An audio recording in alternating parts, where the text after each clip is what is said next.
پدری که بسیجی بود، پدری که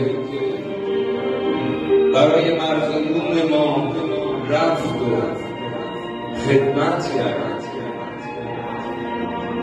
امروز اومدیم تکریم کنیم از این پدر ارزشمندی که سایه سر دخترها و سایه سر آقا محمد بود.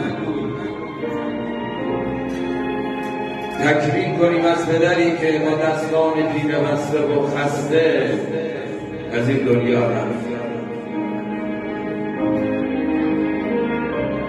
جان پیغمبر برکت خدانه، برکت خدا از تنابیریانه.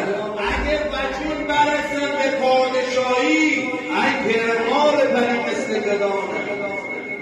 همه ما گدای پدر و مادری، نه گدای ثروت و مالش، گدای محبت پدر و مادری، گدای عشق پدر و مادری، خصوصا گدای دعای خیر پدر و مادری. پس بذارید دستان خسته پدر و مادرها به سوی آسمان بلند بشه، در حق ما دعا کنند. یک دعای پدر، یک دعای مادر آدم رو به سید و سرور بالایی میرسونه. پست میخوای، مقام میخوای، عزت میخوای، شرف میخوای، معرفت میخوای، باید دعای